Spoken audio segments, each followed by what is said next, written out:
யோவேல் தீர்க்கதரிசியின் புஸ்தகம் 3ஆம் அதிகாரம். இதோ யூதாவுக்கும் எருசலேமுக்கும் உண்டாயிருக்கிற சிறையிருப்பை நான் திருப்பும் அந்நாட்களிலும் அக்காலத்திலும் நான் சகல ஜாதியாரையும் கூட்டி யோசபாத்தின் பள்ளத்தாக்கிலே அவர்களை இறங்கி போக பண்ணி அவர்கள் என் ஜனத்தையும் இஸ்ரவேல் என்னும் என் சுதந்திரத்தையும் புற ஜாதிகளுக்குள்ளே சிதறடித்து என் தேசத்தை பங்கிட்டுக் கொண்டதன் நிமித்தமும் அவர்கள் என் ஜனத்தின் பேரில் சீட்டு போட்டு ஆண் குழந்தைகளை வேசி பணயமாக கொடுத்து மதுபானம் பண்ணும்படி பெண் குழந்தைகளை திராட்சரசத்துக்கு கிரயமாக கொடுத்ததன் நிமித்தமும் அங்கே அவர்களோடே வழக்காடுவேன். தீருவே, சீதோனே, பெலிஸ்தியாவின் சகல எல்லைகளே, உங்களுக்கும் எனக்கும் என்ன? இப்படி எனக்கு சரி கட்டுகிறீர்களோ? இப்படி எனக்கு சரி கட்டுவீர்களாகில் நான் தாமதமின்றி அதிசீக்கிரமாய் நீங்கள் சரி கட்டுகிறதை உங்கள் தலையின் மேல் திரும்பும்படி செய்வேன். நீங்கள் என் வெள்ளியையும் என் பொன்னையும் எடுத்து இன்பமும் உச்சிதமுமான என் பொருள்களை உங்கள் கோவில்களிலே கொண்டு போய் யூதாவின் குமாரரையும் எருசலேமின் குமாரரையும் அவர்களுடைய எல்லைகளுக்கு தூரமாக்கும் படிக்கு கிரேக்கரிடத்தில் விற்று போட்டீர்கள். இதோ நீங்கள் அவர்களை விற்று போட்ட அவ்விடத்திலிருந்து நான் அவர்களை எழும்பி வரப்பண்ணி நீங்கள் சரி கட்டினதை உங்கள் தலையின் மேல் திரும்பும்படி செய்து உங்கள் குமாரரையும் உங்கள் குமாரத்திகளையும் யூதா புத்திரரின் கையிலே விற்பேன். இவர்கள் அவர்களை தூர தேசத்தாராகிய சபேயரிடத்தில் விற்று போடுவார்கள். கர்த்தர் இதை சொன்னார். இதை புற ஜாதிகளுக்குள்ளே கூறுங்கள். யுத்தத்துக்கு ஆயத்தம் பண்ணுங்கள். பராக்கிரமசாலிகளை எழுப்புங்கள். யுத்த வீரர் எல்லாரும் சேர்ந்து ஏறி வர கடவர்கள். உங்கள் மண்வெட்டிகளை பட்டயங்களாகவும் உங்கள் அரிவாள்களை ஈட்டிகளாகவும் அடியுங்கள்.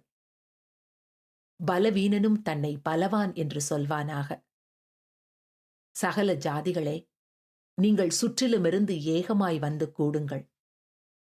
கர்த்தாவே, நீரும் அங்கே உம்முடைய பராக்கிரமசாலிகளை இறங்க பண்ணுவீராக. ஜாதிகள் எழும்பி யோசபாத்தின் பள்ளத்தாக்குக்கு வருவார்களாக. சுற்றிலுமுள்ள ஜாதிகளை நியாயம் தீர்க்க அங்கே நான் வீற்றிருப்பேன். பயிர் முதிர்ந்தது. அரிவாளை நீட்டி அருங்கள். வந்து இறங்குங்கள். ஆலை நிரம்பியிருக்கிறது. ஆலையின் தொட்டிகள் வழிந்தோடுகிறது. அவர்களுடைய பாதகம் பெரிது. நியாயத் தீர்ப்பின் பள்ளத்தாக்கிலே ஜனங்கள் திரள் திரளாயிருக்கிறார்கள். நியாயத் தீர்ப்பின் பள்ளத்தாக்கிலே கர்த்தரின் நாள் சமீபமாயிருக்கிறது. சூரியனும் சந்திரனும் இருண்டு போகும். நட்சத்திரங்கள் ஒளி மழுங்கும். கர்த்தர் சீயோனிலிருந்து கெர்ச்சித்து எருசலேமிலிருந்து சத்தமிடுவார். வானமும் பூமியும் அதிரும். ஆனாலும் கர்த்தர் தமது ஜனத்துக்கு அடைக்கலமும் இஸ்ரவேல் புத்திரருக்கு அரணான கோட்டையுமாயிருப்பார்.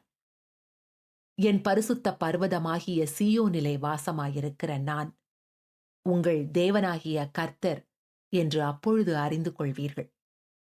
அப்பொழுது எருசலேம் பரிசுத்தமாயிருக்கும்.